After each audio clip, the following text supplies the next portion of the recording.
வணக்கம் நண்பர்களே.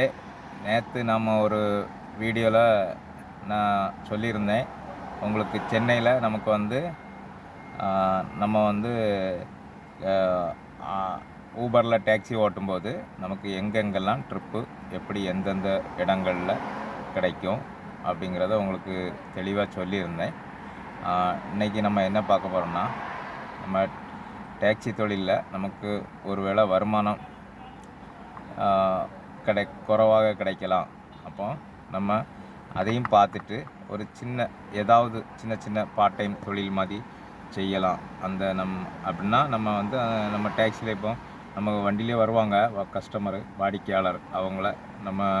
அவங்கள்ட்ட எப்படி நம்மளுடைய அணுகுமுறைகள் அவங்கள ஒரு இதனால நம்ம வந்து அவங்கள்ட்ட வந்து நம்ம எக்ஸ்ட்ரா ஒரு இன்கம் கிடைக்கிறதுக்காக நம்ம எல்ஐசி போன்ற காப்பீட்டு நிறுவனங்களிடம் நம்ம வந்து என்ன பண்ணலான்னா இவங்களை அறிமுகப்படுத்தலாம். ஒரு ஆலோசகர் மாதிரி நம்ம வந்து ஏஜெண்ட் மாதிரி அவங்கள அறிமுகப்படுத்தும் போது நமக்கு அதில் வந்து ஒரு நல்ல அறிமுகங்களை பொறுத்து நமக்கு ஒரு சின்ன கமிஷன் கிடைக்க வாய்ப்பு இருக்குது. அடுத்து பார்த்திங்கன்னா ரியல் எஸ்டேட் ரெஃபரல் பண்ணும்போது, அப்போ வந்து நம்ம ரியல் எஸ்டேட்டு அந்த மாதிரி நல்ல ரியல் எஸ்டேட் மூவர்களிடம் நம்ம வீடு மனை வாடகை வீடு தேடக்கூடியவங்க வாடிக்கையாளர்களை அறிஞ்சு அவங்கள நம்ம தெரிஞ்சுக்கிட்டு அவங்களுக்கு நம்ம வந்து நல்ல ரியல் எஸ்டேட்டு முகவர்கள்ட்ட நம்ம அவங்கள அறிமுகப்படுத்தும் போது நல்ல ஒரு அறிமுகங்களுக்கு நமக்கு அங்கேருந்து கமிஷன் வழங்குவாங்க. அதுக்கடுத்து பார்த்திங்கன்னா சுற்றுலா ஹோட்டல் அறிமுகம். சுற்றுலானா இப்போது வெளியூரிலேருந்து வரக்கூடிய பயணிகள் இருப்பாங்க, அவங்களுக்கு நம்ம ஹோட்டல் புக் பண்ணி கொடுக்குறது, மற்ற மாதிரி சுற்றுலா இடங்கள், நம்ம கார் இப்போ நமக்கு அவங்களுக்கு போகிறதுக்காக கார் பேக்கேஜி அது மூலமாகவும் நமக்கு கமிஷன் பெற வாய்ப்பு இருக்குது.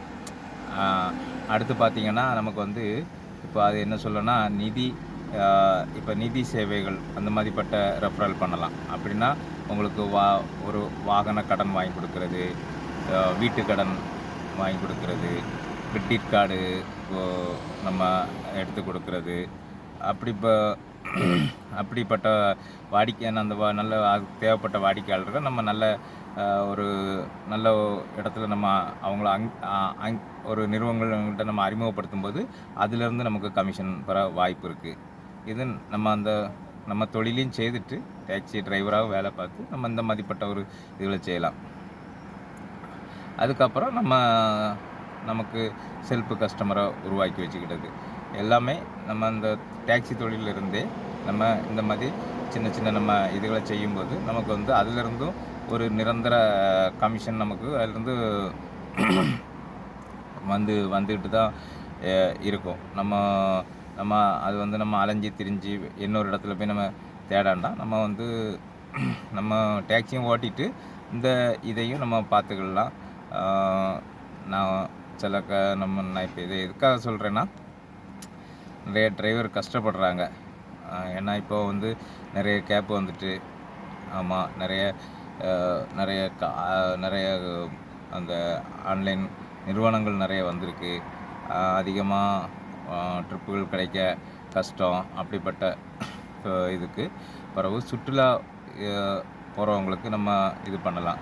சுற்றுலான்னு சொன்னால் இப்போ பார்த்திங்கன்னா, இப்போ சென்னை விமான நிலையத்திலேருந்து நம்ம மெரினா பீச்சு போகிறது, சென்னை விமான நிலையத்திலேருந்து மகாபலிபுரம் போகிறது, அப்புறம் வந்து Chennai to Pondicherry, Chennai to Tirupati, Chennai to Velankanni, அப்புறம் நம்ம சென்னை சிட்டிக்குள்ளாடியே நம்ம வந்து நம்மளே பேக்கேஜ் மாதிரி பேசிடலாம்.